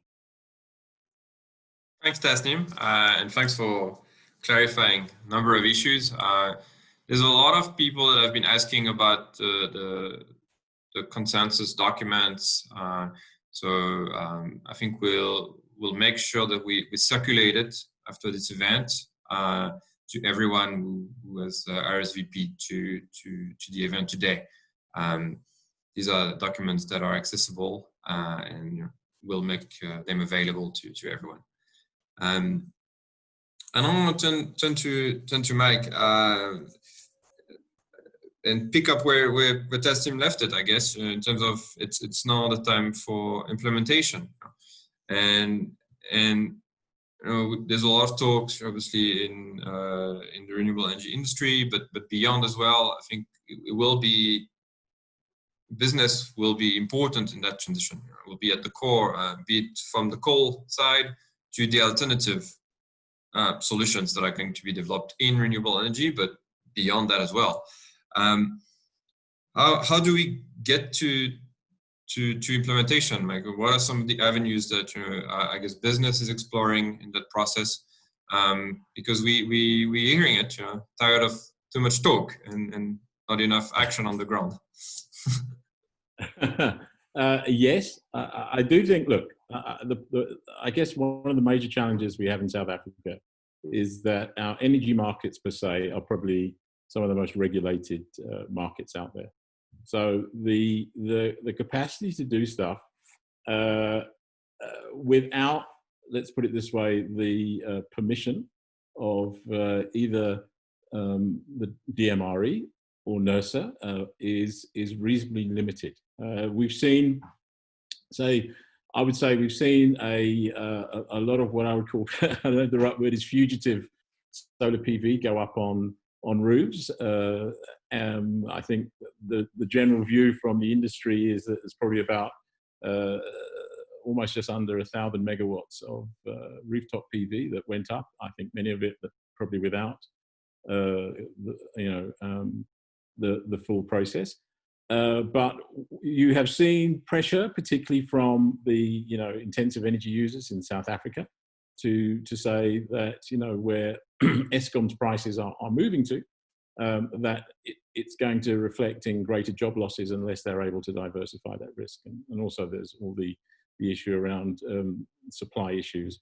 And for a lot of the large multinationals, they're starting to come under pressure from, let's call it activist shareholding groups, to actually have in place very clear and very defined decarbonisation plans. In fairness, what we probably do need is a few what I would call disruptive projects that go on the ground. It was quite interesting to see Eskom come out with the EOI for the repurposing of the coal-fired power plants. It's crucially important that those are very important nodes, okay, to essentially repurpose the economies in those areas. Those economies need to be active for the next few years. But in reality, we need probably a sea change in not particularly our policy, but I think in our regulation in particular, to free things up. The Minister of Mineral Resources and Energy has told the mining sector in particular that they are very free to build their own generation.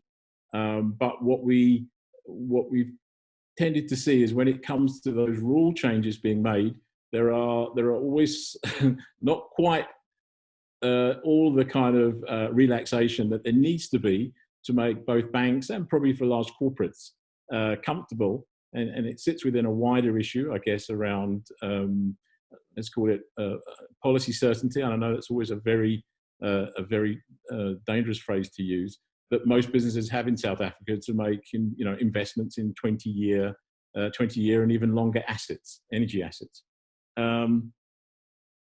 But it will happen, okay? It's just the time. I believe that for a country, we are on a kind of almost an inevitable energy path.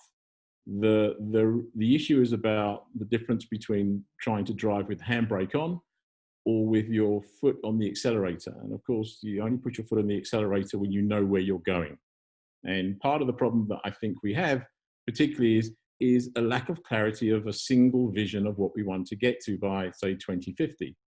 We have, an IRP that tells us what we need to do by 2030, and hopefully we're going to start implementing that plan because it is the official policy instrument. But the question, I would say we hear as much talk about the need for clean coal and the need for nuclear than we do for renewable energy. So there is a need to give everybody certainty that we're all going in the same direction, because once we have a single vision, we can start to define those pathways more clearly. And probably quite importantly is, what are the roles of each of the social partners, on that journey? Okay, because this is probably as much as anything about a trust journey. It's about rebuilding trust around these types of issues. We, oddly enough, last night, for the last 3 or 4 years, there's been efforts to establish renewable energy development zones, which is one of the, which sits under the, as part of the National Development Plan under the SIPs.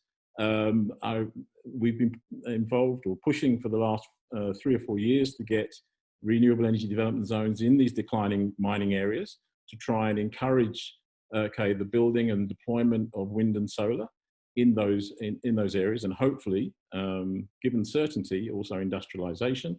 It was good to hear, I heard last night that the minister had actually signed off the Gazette on those REDs, and they will be coming out for public comment over the next few weeks, because I think it starts to lay in a more considered plan, okay, of how we transition those regional economies. This is not, I would say, rocket science. We can go to other parts of the world and see and learn how those countries have done theirs. Of course, every just transition is very, very unique, I guess, to the personalities and the experiences of those countries. And I agree with an earlier I think Hameda said, the world is very much watching South Africa and how South Africa deals with its energy transition and how they do it in a just way, because it is going to be a template of how bigger developing economies are going to deal with their just transition. As we agree, this is not Spain, this is not Germany. Okay, so we have far greater challenges to deal with on that transition, particularly on redeployment and repositioning of people in this new economy and the opportunities about this economy. But in the end, the one thing I do want to say, because I think we always seem to avoid the discussion, is that if we have a proper plan that everyone agrees to and we're all pointing in the right direction, the just transition or the energy transition, okay, and the associated, whether it's health, land, environmental, labor, education policies are in place and properly coordinated, then a just transition becomes an opportunity for the country, not a risk. But if we don't have a plan, yes, then it does become a risk, and then it then becomes much easier to drive with the handbrake on. Thanks a lot, Mike. Yeah, I think a lot of food for thought as well in terms of the way forward. Very, very useful. And I want to turn to Makoma briefly. There's been, an agreement that a just transition is both about the outcomes and the process. And I think we've seen a lot of engagement. Tasneem has given us a good overview of this, which was really consulting as many people as possible. But there's often this tension between a process that gets very much top down, being led by an institution or government entities, versus something that's really bottom up and inclusive. How do we try to merge those approaches and make sure that sure we've consulted, but actually there is a really inclusive process going forward as we roll out this just transition. Makoma, do you have thought on that? Also feel free to pick up on anything else, of course, that you've heard. Oh, you're still muted, Makoma.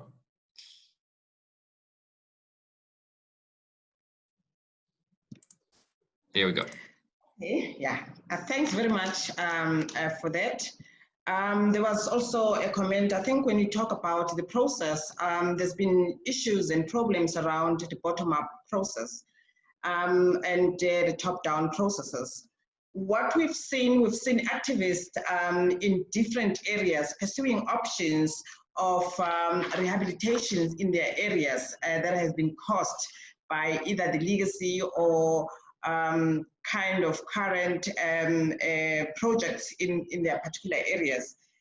And that has come up with some sort of activists pursuing options for rehabilitation and also coming up with adaptation measures. But unfortunately, that because it happens in particular municipalities, in other municipalities, municipalities may not be well capacitated to be able to think or deal with these issues, and they're looking forward to national government to give directives as to what to do. And this has caused tensions, but I think if we had legislations like the Climate Act that would assist in creating a platform that would assist in facilitating that municipalities don't bring about a top-down approach, that they sit together with the activists to be able to come up with solutions and also find a way on how to move from business as usual to business unusual, which is both going to benefit all in that particular area. There's also another point that I think is very important on increasing articulation on the just transition. ordinary people don't speak about the term just transition. They talk about what is that we can do to be able to improve our situation and move away from either dirty coal or dirty fossil fuel projects that are making their lives unbearable. And in that way, it is important that when we talk about just transition, as that process has been undertaken together with the National Planning Commission, commissioners and other people, that you go down, you speak to the people about just transition in a way that it links to their everyday struggles. And I think that has been done. And that is why that buy-in and also the suggestions that ordinary people have come up with have been taken, and these are reflected particularly in the conclusion of the social partner conference. The top-down approach, I think many a times, even if ordinary people would take that, the issue is if they have not been involved in framing their approach, they'd obviously take it as a top-down approach, even if it's going to be able to benefit them. But we understand that many a times people are saying what is important is for us to be able to make a better future for us than the bleak future that people are experiencing and are affected on. But also with that, if we want to increase articulation, I'm not saying that it's not there, it's there. I mean, the number of community meetings that we've had with the National Planning Commission, with labor, with other social sectors have proven that people do have an understanding and they want a just transition, or they want a transition from business as usual towards a clean, equal and democratic order, because they will be part of that. So transition, it's for everyone and it must be for everyone. Not only in the coal fields, but everywhere, though the coal fields are a hotspot now.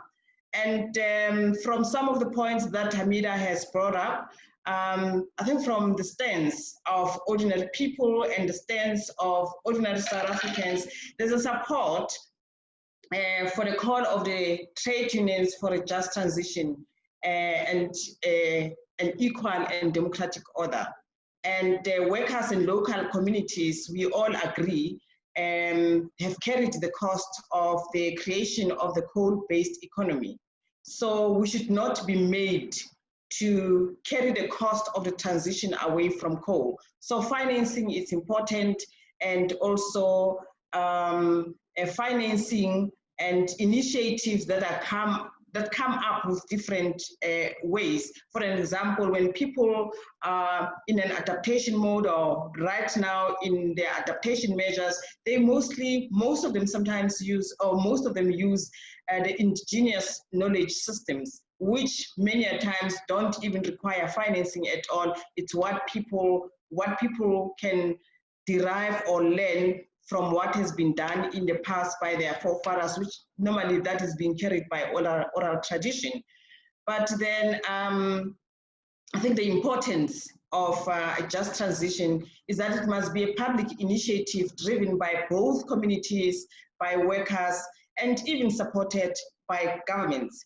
And unfortunately, we have to hold corporates accountable for the kind of experiences and the business as usual, which has been disrupted. And with the COVID-19, it has shown us that business as usual, it's not the order of the day. Something else different should be done. And this is what initiatives have been there and that need to be carried forth so that we can build a future that is just. Thank you. Thank you so much, Makoma. Great insight, as usual. Hameda, you'll have the last words for today. I wish we could carry on forever, but we are running out of time. So Hameda, just in terms of your last thoughts, I guess, One of the points I think we need to sort of engage with as well is that we are in a system that's fundamentally unjust, an economic system that's fundamentally unjust. So you did touch about the paradigm shift, but how do we then achieve a just transition in the current system is one of the key issues that I guess the labor movement must be grappling with. So Hameda, the floor is yours for just your concluding thoughts. Thank you very much, Gela, and thank you so much to all of the participants for the questions. I've tried to note some of them down, and maybe I can link your question to the comment related to Eskom. So, I mean, with the just transition discussions largely being focused on Eskom and the energy sector, I mean, we were calling for, obviously within Eskom itself and in the way in which Eskom is delivering services and operating, clearly it's operating as it's supposed to be a public entity, but it's operating on market principles. And when there was talk about the coal-fired power stations being closed, we had, and obviously also the key challenges facing Eskom, we had a very business-oriented proposal put on the table, which spoke about decommissioning your coal-fired power stations, but accelerated decommissioning, meaning that as I indicated before, that in terms of the IRP, they had already, I think in 2010, indicated that at some point in time, the 5 coal-fired power stations that were identified, which includes Hendrina, was going to be decommissioned at some point. When the discussion, it came about how do we resolve Eskom, the paradigm was in the framework of an unfair, unjust economic system. And the issue that was being focused on was how do we get rid of these coal-fired power stations and the high carbon emissions. We'll then, use that saving on carbon to and appeal to the UNFCCC and get funding from them. And then we'll solicit finances from the international donors, and that would then help us to restructure and unbundle Eskom and redevelop Eskom or privatize Eskom in a new way, and that would lead to the so-called the efficiencies of the so-called utility now being addressed, as opposed to the inefficiencies. I mean, we've gone through several debates in relation to this, and it was clear that if you want to fundamentally redress the inequalities within the current economic system, and you use exactly the same paradigm to try and change it. I mean, Einstein said it, if you do the same thing over and over thinking you get the alternative result, it's insanity, right? And this is exactly what it is. So I think and this argument was put forward despite the realities of Hendrina. So Hendrina was a case in point that demonstrated that following the same unjust system was not going to deliver.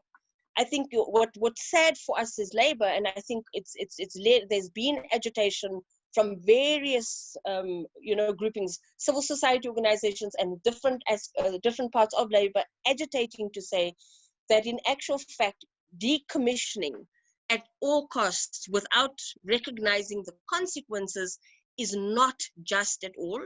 And to be able to then bring in communities and civil society organizations who work with communities like Groundwork, like Earthlife, like CER, plus labor organizations who hold a similar position and who have the same kind of affinity and want to see a common vision, I think that would then begin to set the tone.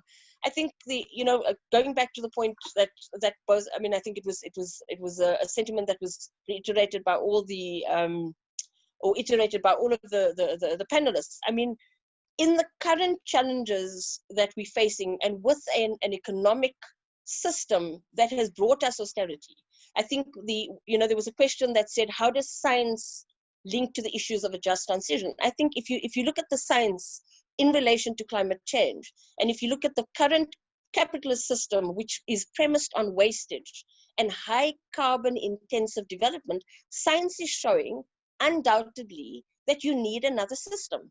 And and if you look at who are the people who are suffering as a consequence, or who are the victims, it's by and large your workers, as well as the communities and the environment.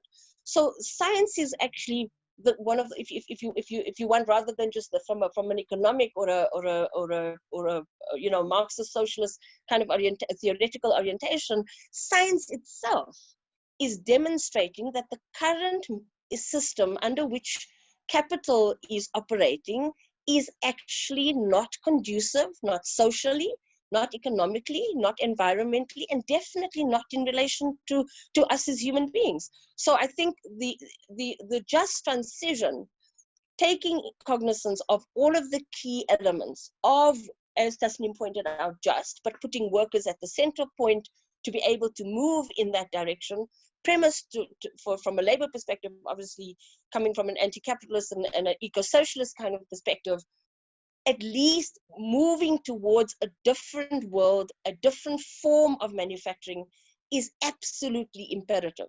I think Gillian asked the question around, donut economics. I mean, it's clear, we can see that this is not working.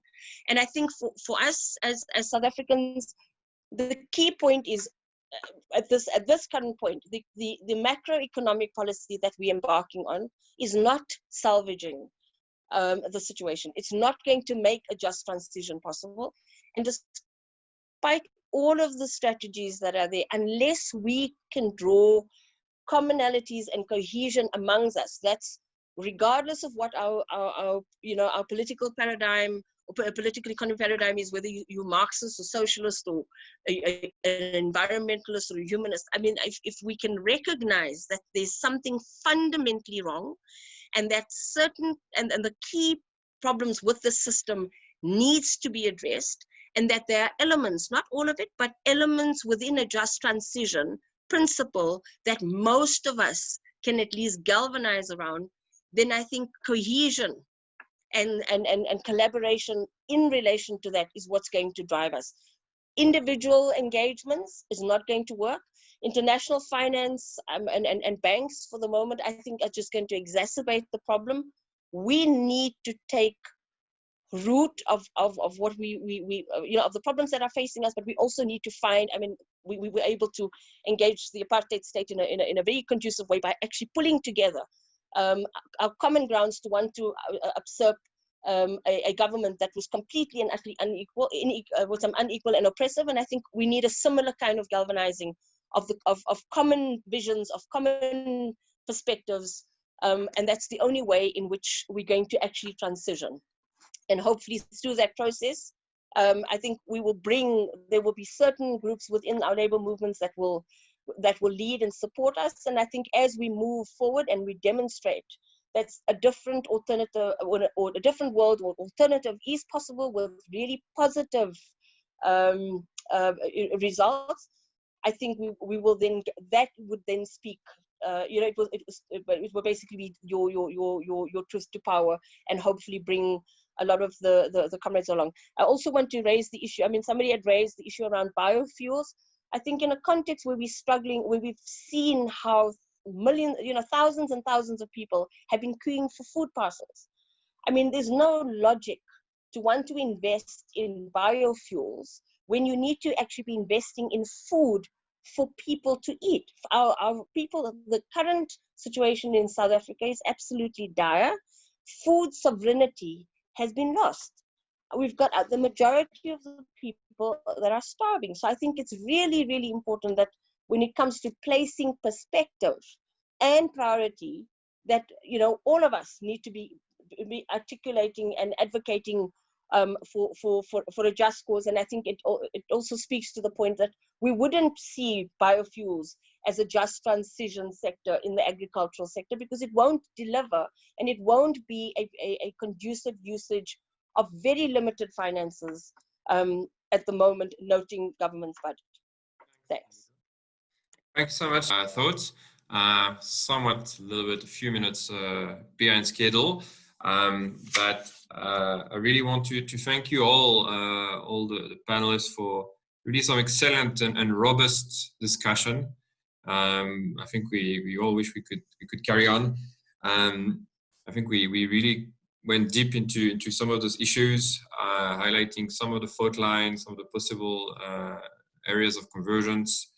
And I think we really look forward to continuing those discussions. I want to thank as well everyone who attended the event.